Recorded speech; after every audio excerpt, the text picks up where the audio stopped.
Hello students, आज हम पढ़ेंगे कैपेसिटेंस ऑफ अ कैपेसिटर। हम कैपेसिटर के कैपेसिटेंस को फॉर्मूले से समझेंगे, जो कि हम प्रीवियस लेक्चर में कैपेसिटेंस का फॉर्मूला देख चुके हैं। तो उसकी हेल्प से हम यहाँ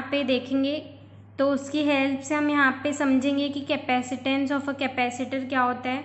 तो हमने यहाँ सपोज किया है कि एक कैपेसिटर है जो कि दो मेटेलिक प्लेट से मिलकर बना हुआ है, एक ए और एक बी, दोनों एक दूसरे के पास रखी हुई है, जिसमें से प्लेट ए जो है वो पॉजिटिवली चार्ज है और जो प्लेट बी है वो अर्थ से कनेक्टेड की हुई है, जैसा कि हमने प्रीवियस लेक्चर में देखा था, जिसमें हमने प्रिंसिपल ऑफ कैपेसिटर पढ़ा था। तो उसमें हमने फिगर देखा था जिसमें प्लेट ए पे पॉजिटिव चार्ज था और प्लेट बी जो है उसकी एक साइड से अर्थिंग कर दी थी। तो हमने प्लस क्यू चार्ज जो है वो प्लेट ए पे दिया, तो उसका पोटेंशियल V1 हो जाएगा। और इलेक्ट्रोस्टैटिक इंडक्शन की वजह से, मतलब कि अगर हम किसी पॉजिटिव या किसी भी चार्ज्ड कंडक्टर के पास अनचार्ज्ड कंडक्टर को रखते हैं, तो अनचार्ज्ड कंडक्टर पे उसके अपोजिट चार्जेस इंड्यूस हो जाते हैं, तो वही इलेक्ट्रोस्टैटिक इंडक्शन होता है। तो उसी की वजह से माइनस क्यू चार्ज जो है वो प्लेट बी पे, मेटेलिक प्लेट बी पे जनरेट हो जाएगा। तो जो पोटेंशियल हो जाएगा प्लेट बी का वो V2 हो जाएगा। तो जो पोटेंशियल डिफरेंस होगा कैपेसिटर की प्लेट्स के बीच में वो हो जाएगा V1 माइनस V2। हम V1 में से V2 को माइनस कर देंगे तो दोनों के पोटेंशियल का डिफरेंस आ जाएगा।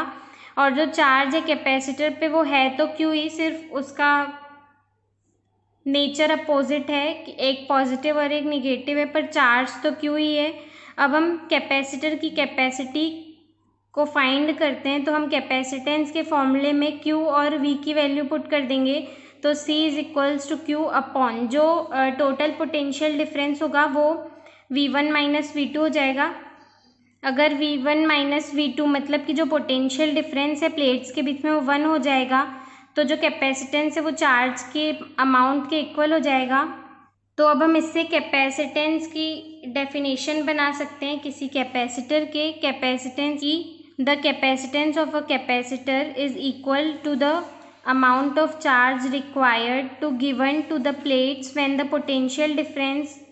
the value of potential difference between them is equal to 1, या फिर यूनिट भी हो सकता है 1 या यूनिट, जो भी। यहाँ पे लिखा भी है कि जो किसी कैपेसिटर का कैपेसिटेंस होता है वो इक्वल होता है कि हमने कैपेसिटर की प्लेट्स पर कितना चार्ज दिया है, तो उसकी वजह से उसका पोटेंशियल डिफरेंस जो है वो 1 होना चाहिए। तो उसी को ही हम कैपेसिटेंस ऑफ कैपेसिटर बोलते हैं। अब हम देखते हैं कि क्या फैक्टर्स हैं जो कि कैपेसिटर की कैपेसिटी को अफेक्ट करते हैं। तो factors affecting the capacitance of a capacitor, तो हमारा फर्स्ट फैक्टर है एरिया ऑफ प्लेट्स। तो जब हम एरिया ऑफ प्लेट्स को इंक्रीज़ करेंगे तो उसका कैपेसिटेंस भी इंक्रीज़ हो जाता है। हमारा सेकेंड फैक्टर है medium between the plates of capacitor, मतलब कि जो कैपेसिटर की प्लेट्स हैं उनके बीच में कौन सा मीडियम है, एयर है, वाटर है, वैक्यूम है, क्या है।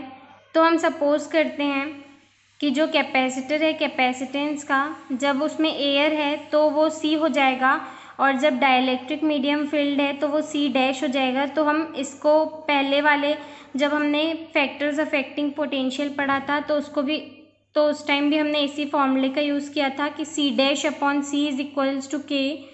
यहाँ पे जो K है वो डाइलेक्ट्रिक कांस्टेंट है, तो किसी भी मीडियम के लिए जो K की वैल्यू होती है वो हमेशा ग्रेटर देन 1 ही होती है।